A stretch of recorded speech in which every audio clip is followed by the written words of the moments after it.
आज दो जनों को कंग्रेचुलेशंस भी, क्योंकि बहुत अच्छा इस लॉकडाउन के समय में एक सेवा का पाठ शुरू किया। तो पदारोबिंद भाई ने जो कविता की सेवा शुरू की, और रिसेंटली जो प्रेरणा बहन जो स्लोगन की सेवा करती हैं, तो आप दोनों को बहुत बहुत बाबा की मुबारक हो।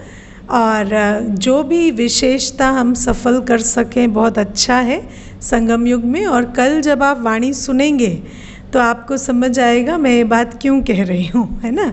क्योंकि कल की वाणी में बाबा ने इस समय के विशेष मौके के प्रति इशारा दिया है, ठीक है, तो वो सुनेंगे। अच्छा पदारोबिंद भाई, आप एक प्रश्न पूछ रहे थे, वो बताइए मुझे, तो फिर मैं उसका उत्तर बताती हूँ। दीदी, मेरा ये प्रश्न था कि when we hope something good to happen in future, then is it a form of expectation? Because we know expectations are bad, so is it a form of expectation to hope something good? अच्छा, give me an example of what do you mean by hope for something good? Suppose instantly अभी जैसे ये कोविड-19 pandemic चल रहा है, suppose we think कि ये pandemic खत्म हो जाए और life comes to normalcy, this is something good to happen, so is it an expectation to hope that? देखो क्या है ना, ये जो गुड और बैड है, कि जैसे भाई पूछ रहे हैं कि अगर हम किसी अच्छी चीज़ की एक्सपेक्टेशन रखते हैं कि ये हो, ये अच्छा है, जैसे उन्होंने एग्जाम्पल दिया कि ये कोरोना वायरस चला जाए तो ये अच्छा होगा और लाइफ नॉर्मल हो जाए तो अच्छा होगा। लेकिन ये जो हमारी अच्छे बुरे की डेफिनेशन होती है, वो हर एक आत्मा की अपनी बुद्धि से उसके हिसाब से अच्छा या बुरा होता है, राइट। लेकिन अगर आप वैसे देखें तो जैसे कोरोना वायरस के कारण जो आत्माओं के अंदर एक रियलाइजेशन आ रही है, और धीरे धीरे वो इस बात को समझ रहे हैं कि आंतरिक अवस्था को बिल्ड करना कितना इम्पोर्टेंट है, और बाहर के जो आधार है वो कितने फ्रैजाइल हैं। जैसे पहले वो ये नहीं समझते थे कि बाहर जो ये शरीर है या संबंध है, देखो व्यक्ति शमशान जाता है लेकिन उसको ये नहीं पता होता कि मैं कभी भी मर सकता हूँ, है ना। लेकिन इस समय पर उसको ये समझ आ रहा है कि जीवन का कोई भरोसा नहीं है। उसको ये भी पता लग रहा है कि मेरी जो आंतरिक अवस्था है, जिसका रिलेशनशिप मेरी इम्यूनिटी से है, उसको ठीक रखना कितना ज़रूरी है। उसको ये भी समझ आ रहा है कि मैं जो ये भाग दौड़ में चल रहा था, इससे मैं प्रकृति को कितना नुकसान पहुंचा रहा था, है ना। तो बहुत सारी बातें हैं जो अभी रियलाइजेशन में आ रही हैं। और सबसे बड़ी बात है कि व्यक्ति अपने संस्कारों के परिवर्तन से संसार परिवर्तन होगा। और बाबा ने हमें बताया है कि महसूसता की शक्ति संस्कार परिवर्तन का आधार है। जब तक आत्मा महसूस नहीं करती कि सचमुच ये जो ड्रामा की सीन अचानक बदलती है, और सचमुच मैं एक आत्मा हूँ और मुझे अपने बारे में इंटरेस्टेड होना है, मुझे सेंसिटिव नहीं सेंसिबल बनना है, मुझे अपने गुणों शक्तियों पे फोकस करना है। बाहर की बातें इतनी परिवर्तनशील है, उसके चक्कर में हम कब तक पड़े रहेंगे। तो जब तक आत्माओं में महसूसता नहीं आएगी, तब तक वो आत्मा अपने स्व परिवर्तन के लिए पुरुषार्थ नहीं करेगी, है ना। तो अगर उस दृष्टिकोण से देखा जाए तो ये भी जो चीज़ है, इसका भी एक पर्पस है जो सर्व हो रहा है। इसीलिए ड्रामा की सीन में कभी भी ये जो हम टैग करते हैं ना, ये अच्छा हो रहा है, ये बुरा हो रहा है, तो कोई भी चीज़ अच्छी या बुरी नहीं होती। मैं ये नहीं कह रही हूँ ये कोरोना वायरस अच्छा है और मैं ये भी नहीं कह रही ये बुरा है। मैं ये कह रही हूँ ये जो है ये आवश्यक है, एक्यूरेट है ना। हर सीन का पर्पस है। ड्रामा में कुछ भी बिना पर्पस के नहीं है, इसलिए ड्रामा को एक्यूरेट कहते हैं, है ना। ड्रामा को गुड या बैड नहीं कहते, ड्रामा को एक्यूरेट कहते हैं। और वो जो एक्यूरेसी है उसको जब हम समझ जाते हैं तो हम ये समझ जाते हैं कि हमें गुड या बैड नहीं करना है। अब प्रश्न आता है करना क्या है फिर, है ना, क्योंकि हमारी सबसे बड़ी समस्या है कि ठीक है हमें इसके लिए पुरुषार्थ, ये नहीं सोचना है कि ये ख़त्म हो जाए, ये नहीं सोचना है ये ठीक हो जाए, पर फिर सोचना क्या है, राइट, या करना क्या है। तो आप देखो ये बहुत सूक्ष्म बात है जो मैं अभी आपको कहने जा रही हूँ, इसको आप लोग थोड़ा ध्यान से सुनना और समझना। हमारे जीवन में हमारे पास तन है, मन है, धन है, समय है, श्वास है, संबंध है, राइट, वचन है, कर्म की शक्ति है।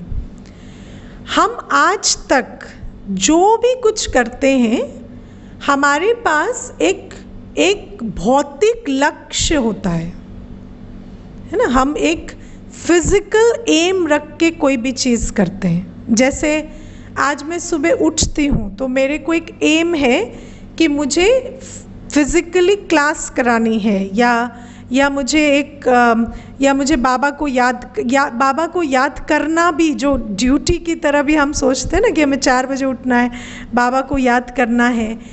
तो हम हमेशा सोचते हैं हम जो भी कुछ कर रहे हैं उसका एक फिज़िकल लक्ष्य है, तो जो हम कर रहे हैं उसकी एक फिज़िकल सिद्धि होनी चाहिए, है ना। मैं जो भी करता हूँ उसका एक कॉन्सिक्वेंस मुझे दिखना चाहिए, उस काम का जो है मुझे फल सामने दिखना चाहिए।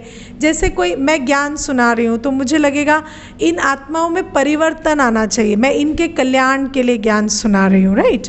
तो ये जो नॉर्मल कॉन्शियसनेस जो होती है वो ये होती है हम जो भी कर रहे हैं उसका एक भौतिक लक्ष्य है और उस भौतिक लक्ष्य की सिद्धि होनी चाहिए, राइट।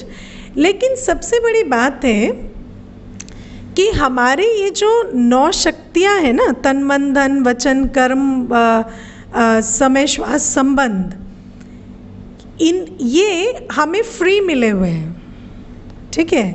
अब ये जो तन है इसमें हर दिन एनर्जी होती है, व्हेन यू वेक अप आपके पास एनर्जी है।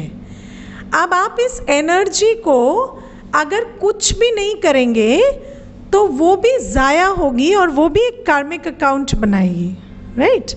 तो आपको इस तन को यूज़ करना ही है, इस तन की एनर्जी को आपको यूज़ करना है, ये मैंडेटरी है, ये चॉइस नहीं है। मन 1 मिनट में 15-20 संकल्प लेगा मिनिमम, राइट।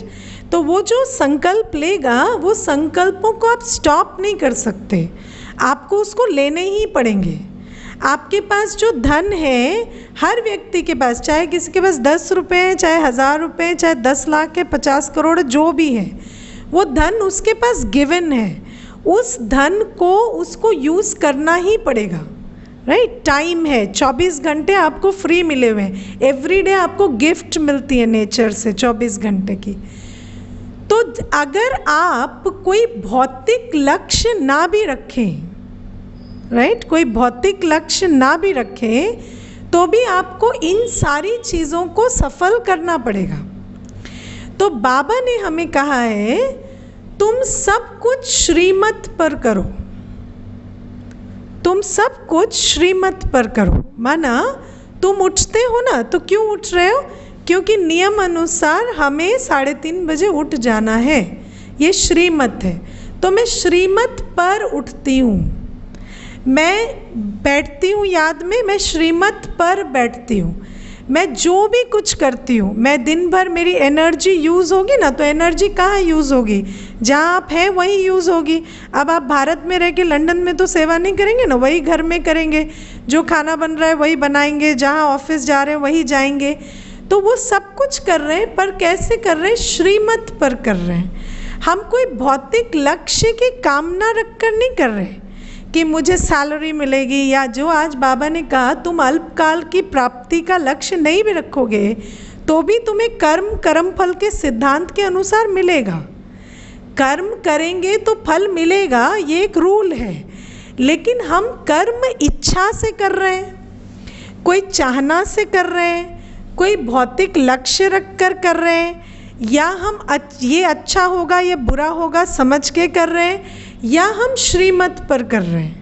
जब हम श्रीमत पर करते हैं तो हमें बाबा ने हर चीज़ के लिए श्रीमत दी है, देखना कैसे, सुनना कैसे, सोचना कैसे, खाना कैसे, कमाना कैसे, है ना, हर चीज़ के लिए बाबा ने हमें श्रीमत दी है। हम जो कुछ करते हैं वो श्रीमत पर करते हैं, और उसका जो भी रिजल्ट आता है, जो भी कुछ उससे होता है, वो बाबा की मर्जी है, वो ड्रामा में है, उसमें उस रिजल्ट से हमारा कोई लेना देना नहीं है। कभी अगर मेरी जो मैं कर रहा हूँ वो दुनिया के हिसाब से बहुत मैजिकल हो गया, है ना, जैसे कोई क्लास हुई तो मैंने तो श्रीमत पर कराई, अब किसी ने बोला वो क्लास बहुत अच्छी थी, लाइफ चेंजिंग थी, तो किसको मिला वो कॉम्प्लीमेंट? बाबा को मिला। अगर किसी ने कहा आज की क्लास कितनी बोरिंग थी, सो के उठे थे क्या दीदी आप, तो वो भी बाबा को मिला, वो मेरा नहीं है। मैंने श्रीमत पर कर्म किया तो मुझे फुल स्टॉप लगाना आएगा। कर्म किया, फुल स्टॉप। कर्म के फल का वेट और नहीं करना है, राइट? या ऐसा होना चाहिए था, ऐसा नहीं हुआ, ऐसा नहीं होना चाहिए था, ऐसा हुआ। ये सारा व्यर्थ का खाता कब बनता है? जब हम श्रीमत पर कर्म नहीं करते, ठीक है। जब हम कोई भौतिक लक्ष्य रखते हैं तो फिर हमारी बुद्धि उसमें चलती है। अब सबसे बड़ी बात है, आप कोई भौतिक लक्ष्य रखो या ना रखो, कर्म फल के सिद्धांत के अनुसार जो उसका फल है वो आता रहेगा। ऐसा नहीं आप श्रीमत पर करोगे तो उसका रिजल्ट कुछ अलग होगा, और लक्ष्य से करोगे, हाँ अलग होगा इन द सेंस कि श्रीमत पर करने की प्राप्ति बहुत अधिक होती है क्योंकि आपको स्वस्थिति में भी उन्नति का अनुभव होता है और उधर से भी फल आता है। लेकिन सबसे बड़ी बात है हम किस कॉन्शियसनेस में रह के कर रहे हैं, है ना। अब जब आप श्रीमत पर करते हो तो आपको ये नहीं होता कि मैंने ये किया और देखो मुझे एक्नॉलेज भी नहीं किया, या मुझे रिकग्नाइज भी नहीं किया, या इस व्यक्ति के लिए मैंने इतना किया और उसने मुझे रिटर्न भी नहीं दिया। क्योंकि आप क्या कर रहे हो, आपके पास एनीवेज जो ताकत है जिसका आप कुछ कर नहीं सकते, वो आपको गिवन है, उसको आप बाबा की आज्ञा अनुसार कर्म में लगा रहे हो। That's it.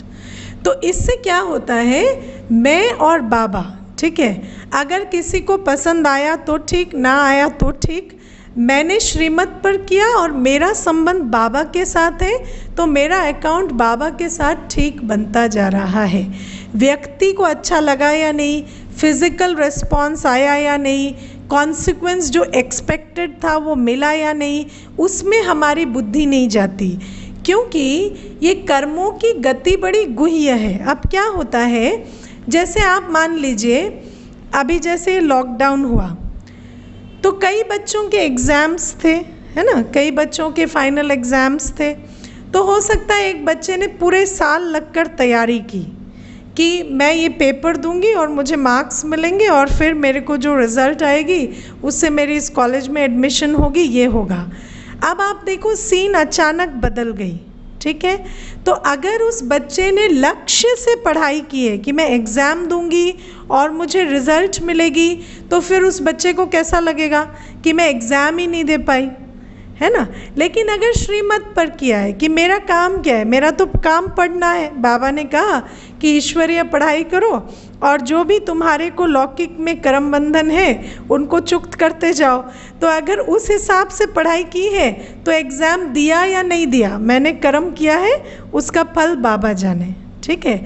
जैसे मैं आपको बहुत साधारण सा ये रोज़ की क्लास का एग्जाम्पल देती हूँ। आप जब, मैंने कईयों को देखा है वो शाम को मुरली के पॉइंट्स पोस्ट करते हैं, ठीक है। क्यों? क्योंकि मुरली ना अपने लिए पढ़ते हैं ना कोई श्रीमत पर पढ़ते हैं, मुरली पढ़ते हैं कोई क्लास में आंसर देने के लिए, सीधी बात है ना। तो इसीलिए दो बार मेहनत क्यों करें, शाम को इकट्ठे पढ़ लो तो फिर 6 बजे मुरली पढ़ के 6:30 बजे पॉइंट्स पोस्ट हो गए, और उसके बाद 7 बजे जो है दीदी ने क्वेश्चन पूछे तो हाथ उठा दिए। अब क्या हुआ कि दीदी 4 बार हाथ उठाए और दीदी ने प्रश्न नहीं पूछा, तो उस दिन की मुरली पढ़ना वेस्ट हो गया, क्योंकि किसी को पता ही नहीं चला कि मैंने मुरली पढ़ी और मुझे आंसर आता था। ठीक है, तो हम जो कुछ कर रहे हैं, मैं आपको बताती हूँ, हम मुरली पढ़ने का भी कर्म आंसर देने के लिए कर लेते हैं कभी कभी। तो मैं दूसरी बातों की क्या बात करूं, है ना। तो इसीलिए ये जो हम जो कुछ करते हैं वो श्रीमत पर करते हैं, क्योंकि मैं एक ब्राह्मण हूँ। मेरा सबसे पहला सुबह का स्केड्यूल में सबसे पहला कर्म है बाबा को याद करना, उसके बाद मुझे सबसे पहला करना है बाबा की मुरली सुनना। ये श्रीमत की आज्ञा है, और जब मैं इस पर चलती हूँ तो फिर मेरी पॉइंट किसी ने सुनी या नहीं सुनी, और श्रीमत का कनेक्शन स्व उन्नति से है। तो हम जो कुछ करते हैं वो अपने कर्मों और संस्कारों को ध्यान में रखकर करते हैं, क्योंकि श्रीमत मतलब श्रेष्ठ मत। श्रेष्ठ मत मतलब वो मत जो हमें श्रेष्ठ कर्म करना सिखलाती है। श्रेष्ठ कर्म मतलब जिससे संस्कार श्रेष्ठ बनते हैं और श्रेष्ठ कर्मों की कमाई होती है। तो जो आत्मा श्रीमत पर चलती है उसको ये भी मालूम होता है हम जो कुछ करते हैं वो हम अपनी उन्नति के लिए करते हैं। श्रीमत पर कर्म करना मतलब श्रेष्ठ कर्म, जिससे मेरा संस्कार और मेरा कर्म श्रेष्ठ बनता है।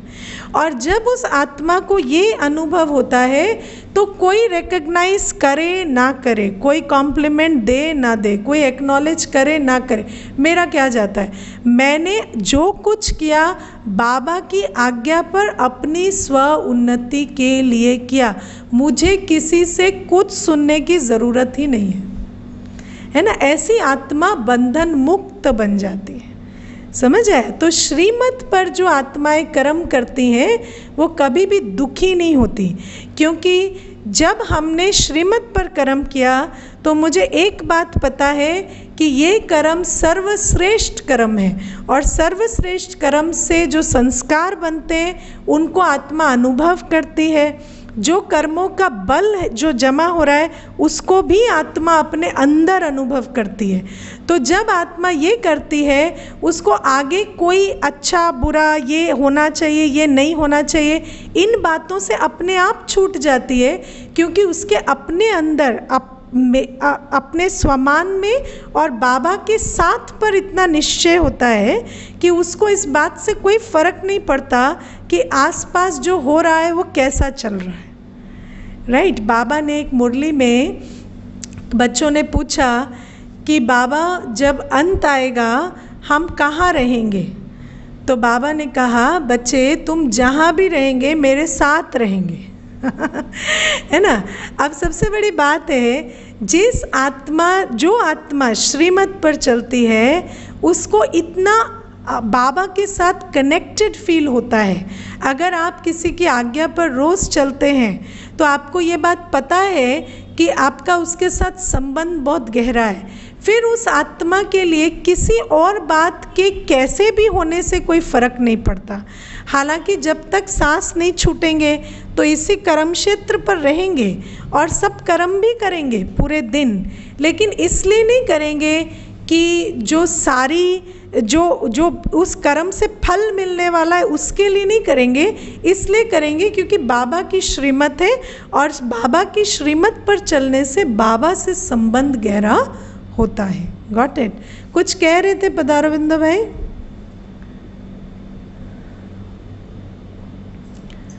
दीदी मैं ये कह रहा था जैसे श्रीमत अनुसार करना है सब कुछ, और उस हिसाब से जैसे जो सोशल जो that is not my job sort of thing. Like suppose मैं अभी 2 घंटे का एक वेबिनार अटेंड किया जो रिटर्न माइग्रेंट के ऊपर था, जो कि मुझे असाइंड नहीं है ऐसा कुछ, बट मैंने अटेंड किया। तो नहीं, मुझे यहाँ पर बताओ क्यों किया? Wanted to know something about their problems and if possible, I can suggest a solution. So there was a reason, right? There is a reason, Didi, but उसमें that was not the role assigned to me. I have taken it on myself. That was not the role assigned to you on paper. That is a role assigned to you in destiny. Everything is not on paper. देखो, मैं आपको एक छोटी सी बात बताती हूँ. अभी मेरा रोल क्या है? मेरा रोल है मुरली सुनाना और एज ए टीचर क्या करना है? कोर्स कराना है, मुरली सुनाना है. ये मेरा रोल है, राइट? बट मैं कितना करूँगी, कैसे करूँगी, है ना, और मैं करूँगी या मैं जिम्मेवारी लूँगी या मैं डायरेक्शंस के लिए वेट करती रहूँगी. ठीक है, मैं जिम्मेवार समझ कर करूँगी, मैं कितना करूँगी और मैं कैसे करूँगी. ये चॉइसेस मेरी हैं. Got it? तो असाइन रोल के अलावा भी बहुत सारे रोल्स हमें मिले होते हैं हमारी बुद्धि, हमारे संस्कार के अनुसार. अब आप सोचो, मैं अगर सिर्फ मुरली कराऊं, सिर्फ मुरली यूट्यूब में रिकॉर्ड कर दूं, खाली रीडिंग मार दूं, तो भी चलेगा ना?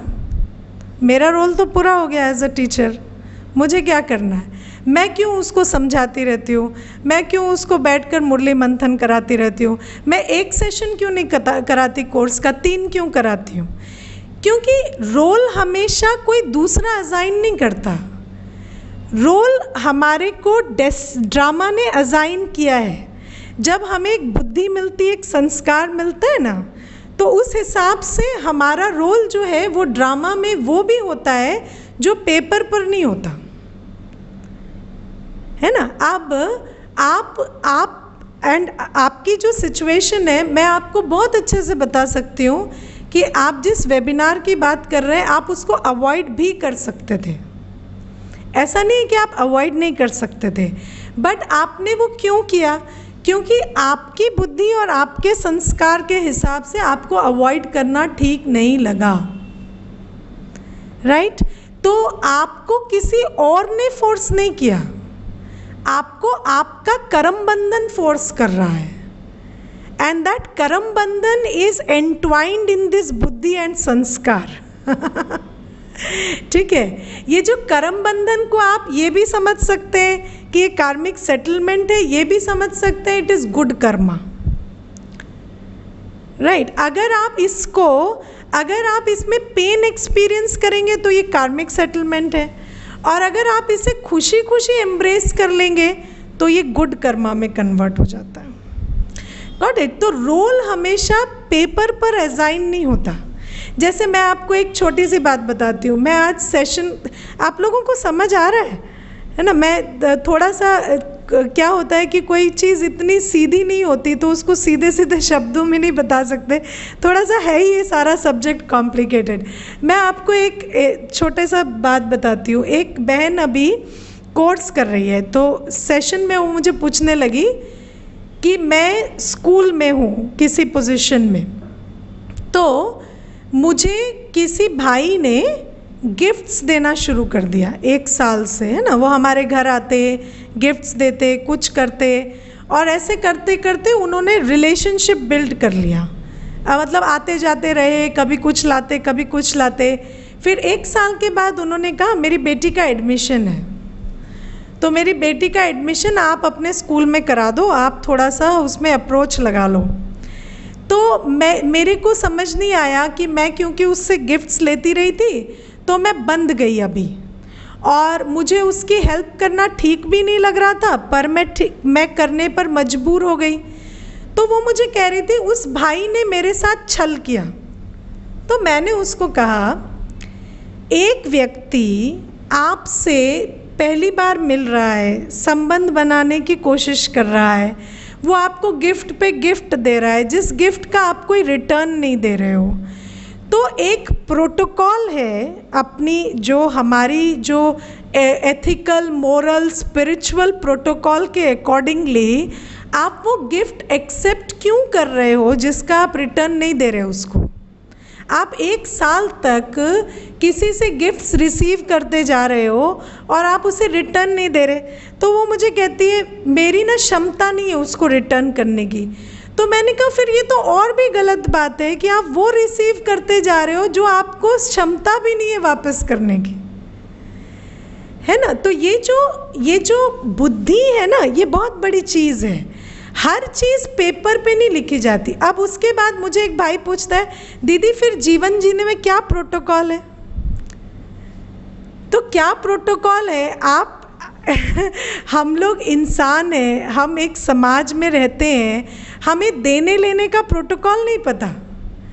कोई भी आपको, हम देव आत्मा बन रहे हैं ना, हम किसी से कोई ऐसी चीज़ क्यों लें जिसको हम वापस नहीं करेंगे, राइट? हम उससे ज़्यादा क्यों लें जितना हम वापस नहीं करना चाहते, है ना। और अगर हम ऐसा कर रहे हैं तो हम लोभ के प्रभाव में हैं, और लोभ के प्रभाव में किया गया कर्म विकर्म बन रहा है, ठीक है। जब लोभ में होते हैं तो you take more than you give. लोभ का इंडिकेशन है you take more than you give. मोह का इंडिकेशन है you give more than they need. है ना, मोह में होंगे ना तो जितनी आत्मा को ज़रूरत है उससे ज़्यादा उसको देंगे, ये है मोह। लोभ का इंडिकेशन है जितना आपकी देने की क्षमता है उससे ज़्यादा आप लेंगे, ये मोह है, ये लोभ है, राइट। अहंकार की क्षमता है evaluating yourself more than you are या लेस देन यू आर, ठीक है। अब मैं कौन हूँ? मैं तो एक peaceful, blissful, powerful, loveful soul हूँ, उससे ज़्यादा कुछ नहीं हूँ। अगर आप उससे ज़्यादा अपने को कुछ भी समझते हैं या उससे कम कुछ भी समझते हैं, दैट इज़ ईगो, ठीक है ना। तो ये जो जब तक हम इन चीज़ों को समझते नहीं, बाबा हमें कहता है तुम अपने स्वमान में रहकर कर्म करो, तुम मेरी श्रीमत पर रहकर कर्म करो। और मैं नहीं समझती कि यदि एक आत्मा स्वमान में है और श्रीमत पर है तो वो कभी भी लेस देन या मोर देन रिक्वायर्ड करेगी, है ना।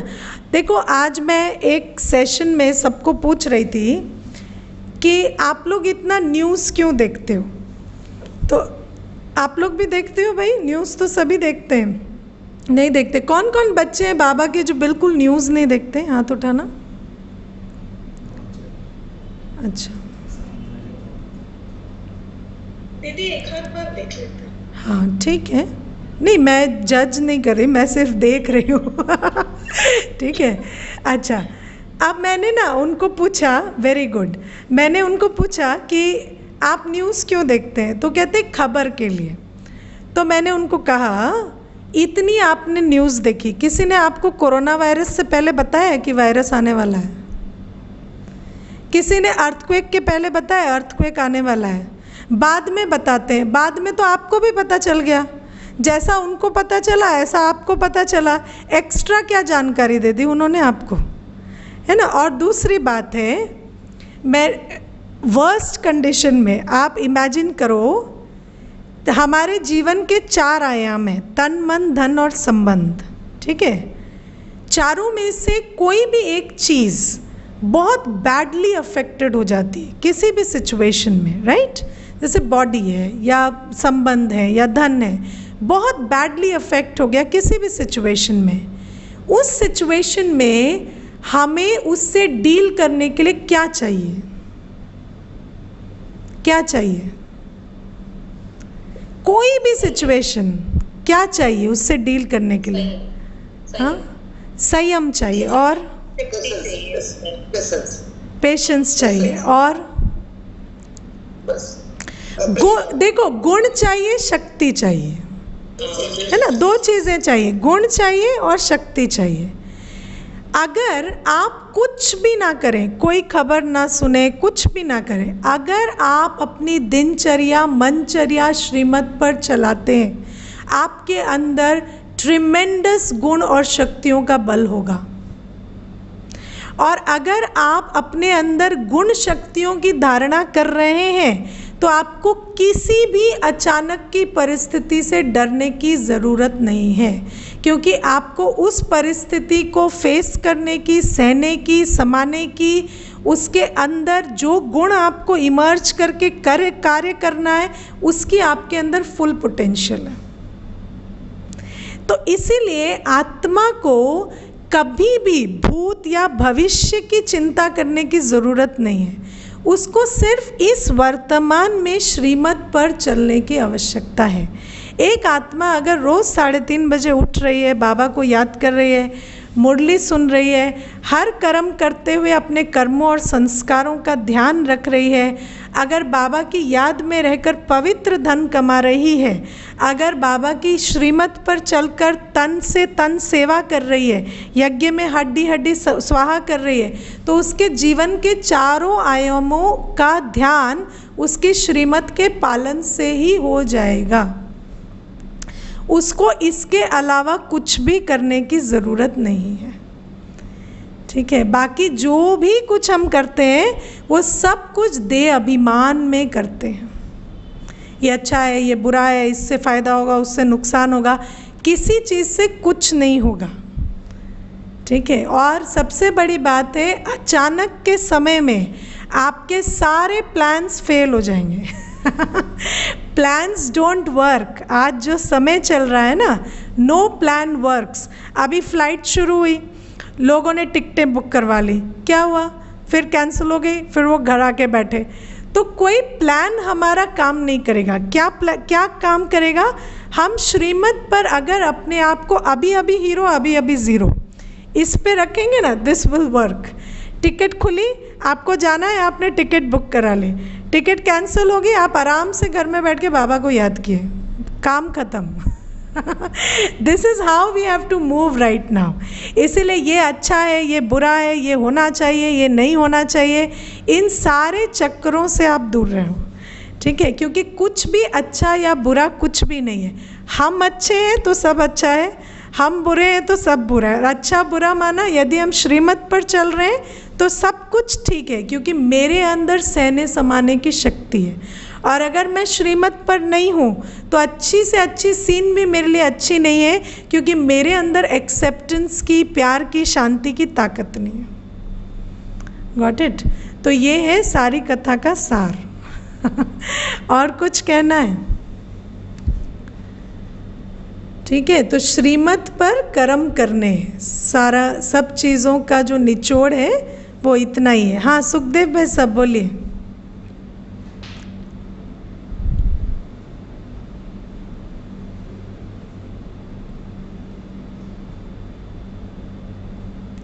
आपने जो बताया ईगो, हाँ, तो मैं पीसफुल आता हूँ, इससे ज्यादा उससे कम, तो कम तो समझ में नहीं है। कम मतलब मेरे से तो होता ही नहीं है, मैं तो शांत ही नहीं रह पाता, मैं तो खुश ही नहीं रह पाता, ये सब भी ईगो है। Got it? अपने आप बाबा ने, जब भगवान ने मुझे कहा तुम शांत स्वरूप, प्रेम स्वरूप हो, और मैं अपने आप को कहूँ कि मेरे से तो शांत रहा ही नहीं जाता, मेरे से तो खुश रहा ही नहीं जाता, ये भी देह अभिमान है। मतलब हम बाबा की बात को काट कर अपनी मत को सामने रख रहे हैं। Got it? तो ये है कम समझना। ठीक है, जैसे भक्ति में कहते हैं ना, मैं तो धूल का कण हूँ, मैं तो कुछ भी नहीं हूँ। बाबा कहते तुम विश्व कल्याणकारी हो, और मैं तो धूल का कण हूँ, मैं कर ही क्या सकता हूँ। तो है ना, तो बाबा कहते नहीं, ऐसे नहीं। तुम्हें जो बाबा ने सम्मान दिए वो तुम हो, उससे ज़्यादा कुछ नहीं हो। तुम ना डॉक्टर हो, ना इंजीनियर हो, तुम क्या हो? तुम एक आत्मा हो, तुम शांत स्वरूप हो, प्रेम स्वरूप हो, विश्व कल्याणकारी हो, सुखदायी हो, दुख हरता सुख करता हो। ये है, हाँ, you are an instrument. Okay, ठीक है, चलिए फिर कल की जो वाणी है। हाँ हाँ, रिया बहन बोलो, क्या कह रहे हो? दीदी, बाबा कहते हैं कि मुझे याद करो, विकर्म विनाश होंगे, बट बाबा ये भी कहते हैं कि तुमने जो भी पाप कर्म किया उसे तुम्हें भोगना भी पड़ेगा। तो बाबा दोनों बात कहते हैं, तो फिर से देखो, हम जो भोगना भोगते हैं ना, उसमें दो एस्पेक्ट्स होते हैं। एक फिजिकल सिचुएशन दूसरा हमारा संस्कार, ठीक है, और जो चीज़ सिचुएशन को डिफ़िकल्ट बनाती है वो इसका डेडली कॉम्बिनेशन है, ठीक है। जैसे मैं आपको एक छोटी सी बात बताती हूँ। मैं ना एक बार एक ऐसे सिचुएशन में थी जहाँ मेरे रूम में एक जो भाई था वो बहुत ऊंचा बोलता था। मतलब जैसे 6-7 लोग एक साथ बात करें तो जितनी आवाज़ आती है ना, उनके अकेले में आती थी। तो वो बहुत ऊंचा बोलता था। अब क्या होता कि एक और भाई भी उस कमरे में था, लेकिन उसको कोई दिक्कत नहीं थी क्योंकि वो भी उसके सुर में सुर मिलाकर बात कर लेता था। लेकिन मुझे बहुत दिक्कत होती थी क्योंकि मेरे को इतनी ऊंची आवाज़ की आदत नहीं है। तो मैंने एक बार किसी को कहा कि वो जो भाई है वो बहुत ऊंचा बोलता है और बड़ा मुश्किल है उस कमरे में बैठना, मेरा कमरा चेंज करा दो ना। तो मुझे कहते हैं, क्या आप ब्रह्मा कुमारी हैं, आप एक्सेप्टेंस का पाठ पढ़ाते हैं? मैं तो कल वहाँ पर बैठ कर आया था, मुझे तो कोई दिक्कत नहीं हुई, आपको क्यों दिक्कत हो रही है? आपको तो एक्सेप्ट करना चाहिए। तो मेरे मन में आया, हाँ इतनी सारी चीज़ें तो एक्सेप्ट कर लेते हैं, तो इसको भी करके देखते हैं। मैंने बहुत कोशिश की, लेकिन वो मेरे लिए बहुत बड़ी समस्या हो गई थी क्योंकि लाउड नॉइज़ सुनना मेरे लिए बहुत डिफ़िकल्ट था एक्सेप्ट करना।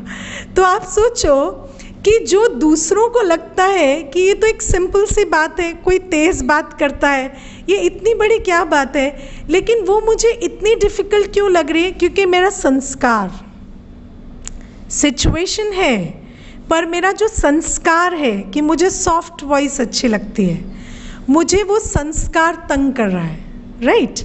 अब ऐसे ही में और कोई सिचुएशन है, लाइक सपोज़ कि कोई व्यक्ति इतना खाने के पीछे इतना परेशान नहीं होता, उसको ज़्यादा फ़र्क नहीं पड़ता कि नमक तेज़ है या मिर्च ज़्यादा है या कम है, तो उसको स्वाद का इतना फ़र्क नहीं पड़ता, उसका संस्कार थोड़ा अनासक्त वाला है, तो उसके लिए वो सिचुएशन बड़ी नहीं है। लेकिन अगर एक व्यक्ति के मन में ये धारणा है कि जो भी कुछ हम करते हैं वो तो 2 रोटी के लिए ही करते हैं, कई लोग भक्ति में कहते हैं ना, दुनिया का सारा झमेला तो ये 2 रोटियों के लिए, वो भी सुख शांति से नहीं मिलती है ना, तो फिर वो थोड़ी सी नमक मिर्ची के पीछे वो बहुत परेशान हो जाएगा। मैंने ऐसे बहुत घर देखे हैं जहाँ सारे दिन का झगड़ा यही है कि नमक ज़्यादा पड़ जाता है या मिर्च कम पड़ जाती है और इसके पीछे बहुत झगड़ा है। तो प्रॉब्लम क्या है, सिचुएशन और संस्कार का जो ये कॉम्बिनेशन है ना, ये दुख देता है। अब बाबा हमें क्या करता है, बाबा परिस्थिति ठीक नहीं कर सकता क्योंकि परिस्थिति तो जो भी हमारे कर्मों के अनुसार आनी है वो आनी है, लेकिन बाबा हमारे संस्कारों को बहुत अच्छा बना देता है। बाबा हमें एक्सेप्टेंस सिखा देता है, बाबा हमें अनासक्ति सिखाता है, बाबा हमें संस्कार मिलन का लक्ष्य रखना सिखाता है, बाबा हमें सहने समाने की शक्ति देता है, बाबा हमें कड़वे के साथ मीठा बोलना सिखाता है, ऊंचे के साथ धीमा बोलना सिखाता है। तो जब हम ये सीख जाते हैं ना, तो उसी सिचुएशन में हम पेन कम एक्सपीरियंस करते हैं क्योंकि हमारा संस्कार जो उस सिचुएशन को डेडली बना रहा था उस पर हमने काम कर लिया है। Got it. तो बाबा जब कहता है विकर्म विनाश होते हैं तो उसका अर्थ ये है। और मैं आपको प्रैक्टिकली बताऊं, कोई भी सिचुएशन पर से इन इटसेल्फ कभी बुरी या अच्छी नहीं होती। It depends on who it is with, है ना। जैसे आपको 3 मंजिल पे मकान मिल गया, ठीक है, अगर आप एक यूथ हैं तो आप बहुत खुश होंगे कि रोज़ मेरी एक्सरसाइज हो जाएगी। लेकिन अगर आप एक 90 ईयर ओल्ड व्यक्ति हैं तो आपके लिए वही बहुत बड़ा चैलेंज हो जाएगा और आपके जीवन की सबसे बड़ी समस्या हो जाएगी कि और कोई मकान नहीं मिला और 3 मंजिल पर ही मिला, तो मैं कैसे चढ़ूं और कैसे उतरूं। ये जैसे रोज़ वो बाबा को याद करते चढ़ेगा, बाबा को याद करते उतरेगा। तो ये जो बात है, संस्कार और सिचुएशन, ये इनका कॉम्बिनेशन जो है ये इसको डेडली बनाता है, राइट। तो और अगर किसी को ये संस्कार आ गया है कि ये अच्छा है कि मैं 3 मंजिल चढ़ते चढ़ते बाबा को याद करूँगा क्योंकि मुझे कोई हड़बड़ी तो है नहीं, मैं 90 साल का हूँ, तो मैं हर 2 स्टेप पर खड़े होकर बाबा को याद करते करते आधा घंटे में चढ़ूँगा, मेरा योग भी हो जाएगा और सीढ़ी भी चढ़ जाएंगे, तो फिर उसी बूढ़े व्यक्ति को तकलीफ़ नहीं होगी कि मेरा मकान 3 मंजिल पर है। ठीक है, तो ये जो कॉम्बिनेशन है इसको बाबा चेंज कर देता है बाय चेंजिंग आवर संस्कार। ओके।